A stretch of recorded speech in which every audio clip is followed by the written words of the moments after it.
পুরাতন কামিজ দিয়ে মাপ ছাড়া আপনি বাসায় বসে থেকে খুব সহজে কামিজ কাটিং করতে পারবেন। বাসায় বেকার বসে না থেকে নিজের পোশাকগুলো বাসায় তৈরি করতে পারেন এবং সংসারে কিন্তু আপনি অনেক টাকা সাশ্রয় করতে পারেন।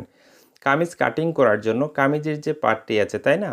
সর্বপ্রথম এখানে আমি পিছনের পার্টটি ভাঁজ করে নিচ্ছি ঠিক মাঝখানে ধরে। সুন্দর করে এইভাবে কাপড়টি আমাদেরকে একটি ডাবল ভাঁজ করে নিতে হবে। এরপরে সামনের যে পার্টটি আছে ঠিক মাঝখানের ডিজাইন অনুযায়ী আমাদেরকে এইভাবে এই পার্টটিও একটি ডাবল ভাঁজ করে নিতে হবে। ২টি পার্ট এইভাবে সুন্দর করে মিল করে আমাদেরকে ভাঁজ করে বিছিয়ে রাখতে হবে। প্রিন্টের কামিজ যেহেতু কাটিং করব, নিচের ২টি ডিজাইন এইভাবে মিল করে এই ২টি পার্ট আমাদেরকে বিছিয়ে রাখতে হবে। আপনি যদি একেবারে নতুন হয়ে থাকেন, স্কার্ফে বা রন্নায় যে আমরা আলপিনগুলো ইউজ করি সেগুলো এইভাবে আপনি পিন আপ করে নেবেন যেন কাপড়গুলো ঠিক আছে এলোমেলো না হয়।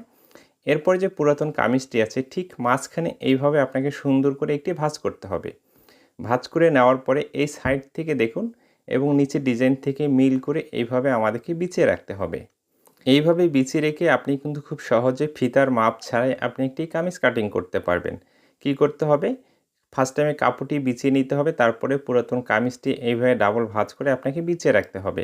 একটু মনোযোগ দিয়ে দেখুন, খুব সহজে আপনি শিখতে পারবেন, কারণ আমি খুব সহজে শেখাবো যেন নতুনরাও শিখতে পারে। যেখানে থেকে হাতার আর্মহোলটি আছে এখানে থেকে দেখুন পুরাতন কামিজটির এই মাপে ফার্স্ট টাইমে একটি চক দিয়ে মার্জিন করে নিতে হবে। সুন্দর করে এই মাপে মার্জিন করে নেওয়ার পরে এরপরে যে আমরা সেলাই মার্জিনের জন্য কি করব, ১ থেকে ১.৫ ইঞ্চি এক্সট্রা কাপড় রেখে বাইরের দিকে ঠিক আছে এইভাবে আরও একটি মার্জিন করে নিতে হবে। এতটুকু এক্সট্রা কাপড় আমাদের সেলাইয়ের জন্য চলে যাবে। সেমভাবে নিচেও ততটুকু মার্জিন রেখে একটি মার্জিন করতে হবে, তারপরে আরও একটি ১ থেকে ১.৫ ইঞ্চি কাপড় রেখে মার্জিন করবেন। ওকে, করে নেওয়ার পর নিচের অংশটি সমান করে কাটিং করে নিতে হবে। তো এটা তো গেলো আমাদের বডির মাপ। এখন গলার জন্য মার্জিনটি করতে হয়। পিছন পাটের যে গলা আছে এইভাবে ঠিক আছে পিছন পাটের গলার মাপ অনুযায়ী মার্জিন করতে হবে এবং সামনের যে গলাটি আছে যেখানে থেকে আছে সেইখানে হালকা একটি মার্জিন করতে হবে। এরপরে শোল্ডারের জন্য একটি মার্জিন করতে হবে। এরপরে 1/2 ইঞ্চি সেলাই মার্জিনে কাপড় রেখে উপরে আরও একটি মার্জিন করতে হবে। এখন আর্মহোলের জন্য, তাই না? এইখানে একটি মার্জিন করতে হবে এবং হাতাটি এইভাবে ভাসিয়ে নিয়ে ঠিক মাঝখানে একটি মার্জিন করতে হবে। এভাবে মার্জিন করে সুন্দর করে দেখুন এভাবে রাউন্ড করে আর্মহোলের মাপটির সাথে এখন মিলিয়ে দিতে হবে। খুব সহজ, তাই না? আপনি ট্রাই করুন, আপনাকে 100% গ্যারান্টি দিচ্ছি আপনিও পুরাতন কামিজের সাহায্যে খুব সহজেই কিন্তু আপনি একটি নতুন কামিজ কাটিং করে নিতে পারবেন। এরপরে এখন যে মার্জিনগুলো করেছি সেই মার্জিন অনুযায়ী কাটিং করতে হবে। পুরাতন কামিজটি যেন কেটে না যায় সেই দিকটা লক্ষ্য রাখতে হবে। জাস্ট আর্মহোলের এখানে কি করতে হবে, 1/2 ইঞ্চি এক্সট্রা কাপড় রেখে কাটিং করতে হবে সেলাই মার্জিনের জন্য। এরপর যে মার্জিন করেছি মার্জিন অনুযায়ী আমরা বরাবর কাটিংটি করে নিব। খুব সহজ, তাই না? এইভাবে ট্রাই করুন, অবশ্যই আপনি পারবেন। এখন যদি আপনি ব্যস্ত থাকেন, এই ভিডিওটি পরবর্তীতে যদি আবারও আপনি দেখতে চান তাহলে আপনি আপনার ফেসবুক আইডিতে শেয়ার দিয়ে রাখতে পারেন এবং ইউটিউব চ্যানেল থেকে দেখলে আপনি কিন্তু ডাউনলোড করে রাখতে পারেন এবং কামিজের যে সাইড ফাড়ি আছে সেখানে এভাবে চক দিয়ে চিহ্ন দিয়ে কেচি দিয়ে কেটে নিতে হবে।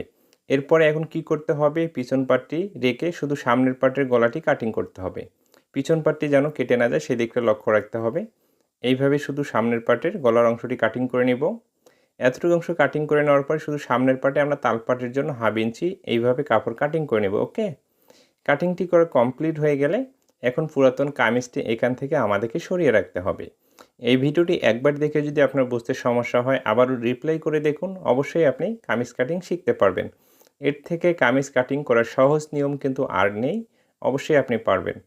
এইভাবে ঠিক আছে কাটিং করা কমপ্লিট হয়ে গেলে আমরা বডির পার্টটি সাইডে সরিয়ে রাখবো। এরপরে এখন হাতাটি কাটিং করতে হবে। হাতের যে কাপড়টি আছে এভাবে সুন্দর করে ভাঁজ করে বিছিয়ে রাখতে হবে এবং পুরাতন কামিজের হাতাটি দেখুন এই ডিজাইনের এদিক থেকে মিল করে সুন্দর করে বিছিয়ে রাখতে হবে। এইভাবে বিছিয়ে রাখার পরে এদিকে এইভাবে মার্জিন করে নিতে হবে এবং সেলাই মার্জিনের জন্য এক্সট্রা কাপড় নিতে হবে। এইভাবে ফার্স্ট টাইমে হাতের মাপে নেওয়ার পরে আবার সেলাই মার্জিনের জন্য এক্সট্রা কাপড় নিতে হবে এবং হাতাটি যেখানে থেকে আছে এইখানে একটি মার্জিন করে নিতে হবে এবং বডির পার্টটি এইভাবে দেখুন রেখে হাতের ঠিক মাঝখানে একটি মার্জিন করে আর্মহোলের রাউন্ড শেপটি আমাদেরকে করে নিতে হবে। আমি কিন্তু সব থেকে সহজ নিয়মটি আপনাকে শেখানোর চেষ্টা করতেছি। যে মার্জিন করেছি মার্জিন অনুযায়ী এখন কাটিংটি করে নেব। এই ভিডিওটি ভালো লেগে থাকলে অবশ্যই বন্ধুদের মাঝে শেয়ার করবেন এবং একটি লাইক করবেন, কমেন্ট করবেন যদি আপনাকে ভালো লেগে থাকে। হাতাটি কাটিং করা কমপ্লিট হয়ে গেলে এই হাতার যে ভালো দিকটি উপরের দিকে রাখবো, উল্টো দিকটি নিচের দিকে রাখবো এবং এই হাতের পাটের ভালো দিকটি নিচের দিকে রাখবো এবং উল্টো দিকটি উপরের দিকে রাখবো। তাহলে তালপাট কাটিং করার পরে একটি হাতা ডাইনে একটি হাতা বামে অটোমেটিকলি চলে যাবে। এই নিয়মটি ফলো করে অবশ্যই প্রিন্টের কামিজ কাটিং করলে হাতাগুলো এই নিয়মে কাটিং করতে হবে। ওকে, এই অবস্থায় কিন্তু হাতা দুটি কাটিং করা কমপ্লিট হয়ে গেছে। এবং ভিডিওটি শেষ পর্যন্ত দেখার পরে যদি ভালো লেগে থাকে অবশ্যই কমেন্ট বক্সে আপনার মতামতটি জানিয়ে যাবেন এবং বন্ধুদের মাঝে বেশি বেশি করে শেয়ার করবেন।